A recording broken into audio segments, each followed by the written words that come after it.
भंडारी जी हमारे साथ जुड़ गए। प्रदीप जी, ये आपने सोशल मीडिया पोस्ट देख ही लिया होगा रोहिणी आचार्य का, कलह शुरू हो गई है परिवार में अब। ये प्रधानमंत्री नरेंद्र मोदी जी ने चुनाव के नतीजे के पहले ही कहा था कि जैसे ही चुनाव के नतीजे आएंगे एक परिवारवादी दूसरे परिवारवादी से भिड़ना शुरू हो जाएगा। ये परिवार के बीच की जंग है, क्योंकि इनके लिए सिर्फ परिवार ही महत्वपूर्ण है, लोकतंत्र महत्वपूर्ण नहीं है। इनका लोकतंत्र परिवार से शुरू होता है, परिवार से खत्म होता है। पर हम अचंभित नहीं है, क्योंकि आदरणीय प्रधानमंत्री नरेंद्र मोदी जी ने पहले ही कहा था ये परिवारवादियों के लिए जनता का हित नहीं, परिवार का हित पहले है, इसीलिए परिवार के कुंबे में आपस में भिड़ रहे हैं।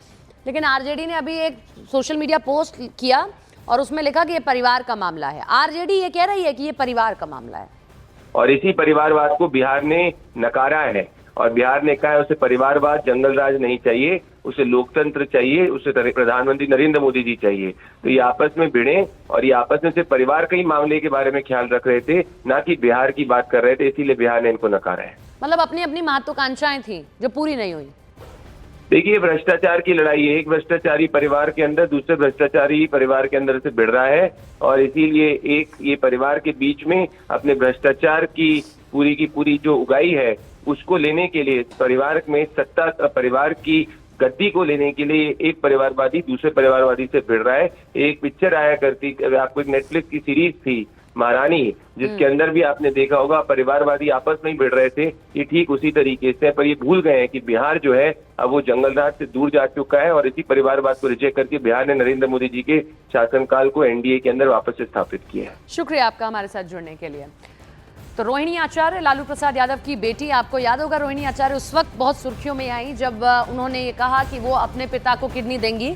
उसके बाद से लगातार वो सुर्खियों में भी रहती थी। हालांकि उन्होंने एक चुनाव भी लड़ा राजीव प्रताप रूडी की ओर से, राजीव प्रताप रूडी के खिलाफ, माफ कीजिएगा, और उसमें उन्हें हार देखनी पड़ी। ये प्रदीप भंडारी जी की ओर से ये जो है पोस्ट किया गया, जिसमें लिखा गया as PM Narendra Modi predicted, परिवार वर्सेस परिवार post Bihari election results. Rohini Acharya के पोस्ट को टैग करते हुए प्रदीप भंडारी लिखते हैं और ये हमला बोलते हैं।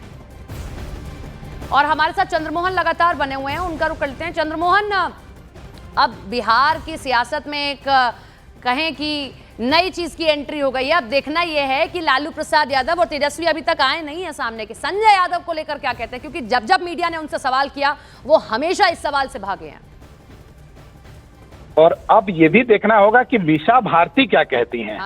क्योंकि वो पार्टी की सांसद हैं, और मीसा भारती भी जो जानकारी मिली है, और कई बार सूत्रों के हवाले से भी खबरें आते रही हैं कि वो संजय यादव को लेकर बार बार सवाल खड़े करते रही हैं। और अब रोहिणी आचार्य तो खुलकर अपने एक्स अकाउंट पर उन्होंने अपने मन का भड़ास निकाला, पार्टी छोड़ दिया, परिवार छोड़ दिया। लेकिन मीसा भारती इसके आगे क्या कदम उठाती हैं, ये सबसे महत्वपूर्ण होगा। आपने देखा होगा पिछले 3-4 बार से ये देखा गया है लगातार कि तेजस्वी यादव जब भी निकलते हैं घर से तो कई बार यह देखने को मिला है कि मीसा भारती भी साथ में गाड़ी में मौजूद रहती हैं। और संजय यादव अब पर्दे के पीछे रहने लगे थे, किसी और गाड़ी से कहीं आते जाते थे, घर से बाहर भी नहीं निकलते थे, कई बार ये देखने को मिला। तो क्या ये बगावती सुर पिछले कई दिनों से चल रहा था, ये भी सबसे महत्वपूर्ण है। और लालू यादव क्या जवाब देते हैं ये भी देखना होगा। पार्टी के लोग जरूर ये मानते हैं कि पारिवारिक मामला है। तेज प्रताप यादव ने भी जब घर छोड़ा था तब भी पार्टी के लोग ये कह रहे थे कि ये पारिवारिक मामला है।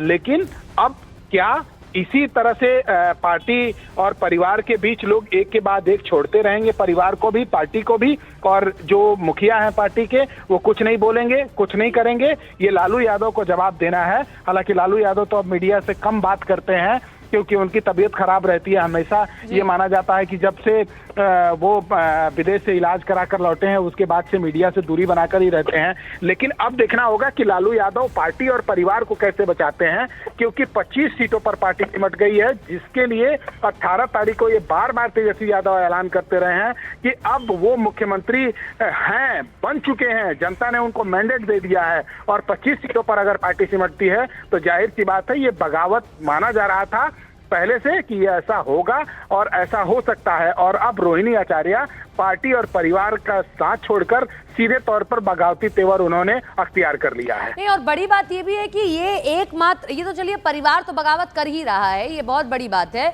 आप अगर देखेंगे टिकट बंटवारे से पहले भी बहुत सारे लोग तेजस्वी यादव के घर के बाहर खड़े रहे और आरोप संजय यादव पर लगाते रहे। टिकट का बंटवारा जिस तरीके से हुआ वो भी ठीक नहीं था, ये आरोप कैंडिडेट्स ने लगाया।